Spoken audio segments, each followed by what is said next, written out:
જો તમે બીજા બધા નાસ્તાથી કંટાળી ગયા છો તો એકવાર આ રીતે નાસ્તો બનાવીને ખાશો તો તમને કંટાળો ક્યારેય પણ નહીં આવે અને નાના મોટા બધાને બહુ જ ભાવશે. હાલો ફ્રેન્ડ, તો તમારું સ્વાગત છે મારા રસોડામાં. તો આજે હું તમારી સાથે શેર કરીશ ઇન્સ્ટન્ટ હાંડવાની રેસીપી. તો ચાલો શરૂ કરીએ રેસીપી. આજે આપણે બનાવીશું ઇન્સ્ટન્ટ હાંડવો. તો દાળ ચોખા પલાળવાની ઝંઝટ વગર જ બનાવીશું. તો હાંડવો બનાવવા માટે મેં 2 કપ ઝીણો રવો આવે તે લીધેલો છે. તો તેની જગ્યાએ તમે જાડા રવાનો પણ ઉપયોગ કરી શકો છો. 3 ચમચી ચણાનો લોટ લીધેલો છે અને અડધી વાટકી ચોખાનો લોટ લીધેલો છે. તો જો તમારી પાસે ચોખાનો લોટ ન હોય તો તમે ચોખાના પૌવાનો પણ ઉપયોગ કરી શકો છો. આપણે પહેલાં હાંડવાનો બેટર તૈયાર કરી લેશું. તો હાંડવાનો બેટર આપણે મિક્સરમાં પીસી અને પછી તૈયાર કરશું. તો આ બધી જ વસ્તુને આપણે મિક્સર બાઉલમાં ઉમેરી દેશું. આ રીતે ઇન્સ્ટન્ટ હાંડવો બનાવી અને ખાશો તો તમે ક્યારેય કંટાળશો નહીં. તેમાં આપણે 1 કપ જેટલું ખાટું દહીં ઉમેરશું. તો તેની જગ્યાએ તમે ખાટી છાશનો પણ ઉપયોગ કરી શકો. તેમાં આપણે અડધા કપ જેટલું પાણી ઉમેરશું. આપણે સ્વાદ પ્રમાણે મીઠું ઉમેરીશું. તો આપણે આ બધી જ વસ્તુને પીસી અને હાંડવાનું બેટર તૈયાર કરી લેશું. હાંડવાનું બેટર આપણે તૈયાર થઈ ગયું છે. તો આપણે મિક્સિંગ બાઉલમાં ઉમેરી દેશું.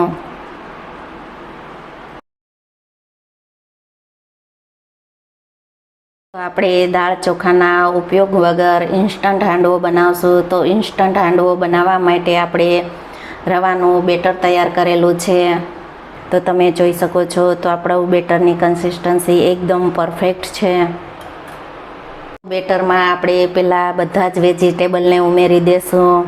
અડધી વાટકી આપણે ઝીણું કટિંગ કરેલું કોબીજ લીધેલું છે તો તેને ઉમેરી દેશું. અડધી વાટકી આપણે દૂધી ખમણેલી લીધેલી છે. અડધી વાટકી ટામેટાં લીધેલા છે. તો ટામેટાં છે તે ટોટલી ઓપ્શનલ છે, તો તેને તમે સ્કીપ કરી શકો છો. અડધી વાટકી આપણે લાલ, લીલું અને પીળું કેપ્સિકમ લીધેલું છે. તો તમારી પાસે હાજરમાં જે કાંઈ વેજીટેબલ હોય તેનો તમે ઉપયોગ કરી શકો. 3 ચમચી આપણે આદુ, મરચું, લસણની પેસ્ટ લીધેલી છે. તો તીખાશ તમે તમારા ટેસ્ટ પ્રમાણે ઉમેરી શકો. 2 ચમચી લીલા ધાણા ઉમેરીશું. ખાંડનો ઉપયોગ કરશું. અડધી ચમચી આમચૂર પાવડર ઉમેરીશું. અડધી ચમચી હળદર પાવડર ઉમેરીશું.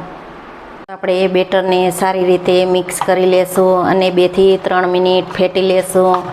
તો તમે જુઓ છો કે હાંડવાનું બેટર આપણું એકદમ રેડી છે. તો તેને આપણે ઉપરથી વઘાર કરી લેશું. હાંડવામાં આપણે તલ અને રાઈ, મીઠા લીમડાના પાન અને હિંગ, તો આ બધી જ વસ્તુને આપણે તેલમાં ઉમેરી અને તેનો વઘાર કરી લેશું. ઉપરથી આ રીતનો આપણે વઘાર કરી અને પછી હાંડવો બનાવશું તો હાંડવો એકદમ ટેસ્ટી બનશે. તો વઘારને આપણે સારી રીતે મિક્સ કરી અને તેમાં આપણે 1 ચમચી ઈનાનો ઉપયોગ કરશું.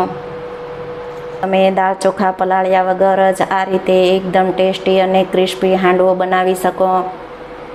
આપણે જે રેગ્યુલર ફ્લેવરનો ઈનો આવે તે 1 ચમચી ઈનાનો ઉપયોગ કરશું. તેને પહેલાં સારી રીતે મિક્સ કરી લેશું. તો તમે જુઓ છો કે આપણું હાંડવાનું બેટર છે તે એકદમ પરફેક્ટ રીતે તૈયાર થઈ ગયું છે. આપણે હાંડવો આ નોનસ્ટિકની પેનમાં બનાવશું. તો તમારી પાસે જો આ રીતે નોનસ્ટિકની પેન હોય તો તેનો ઉપયોગ કરી શકો. અને તે સિવાય તમારી પાસે જો હાંડવાનું ઢોકળિયું હોય તો તેમાં પણ તમે હાંડવો બનાવી શકો. અને તે પણ ના હોય તો કોઈ પણ કઢાઈ હોય તો તેમાં પણ તમે હાંડવો બનાવી શકો. આપણે 1 ચમચી જેટલું તેલ ઉમેરશું. ત્યાર પછી હાંડવાનું બેટરને ઉમેરી દેશું.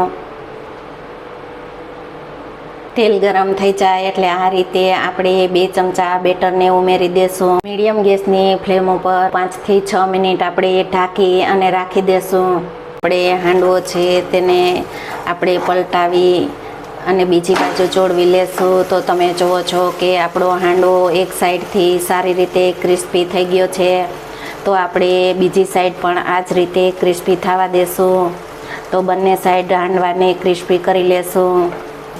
તો તમે જુઓ છો કે હાંડવો આપણો એકદમ સારી રીતે ક્રિસ્પી થઈ ગયો છે. આ રીતે હાંડવો બનાવી અને તૈયાર કરી લેશું. ત્યાર પછી આપણે તેને સર્વ કરશું.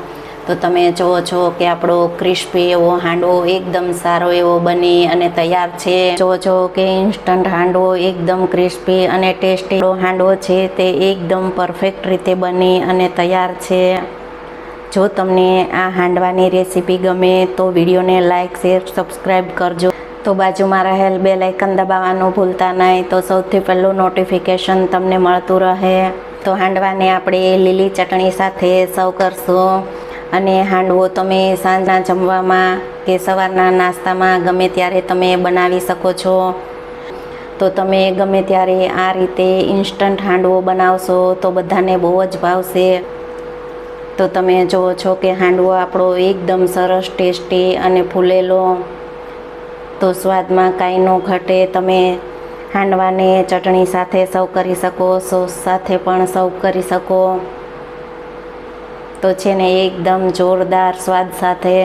તો આ હાંડવો જોતાં જ તમને બનાવવાનું મન થઈ જશે.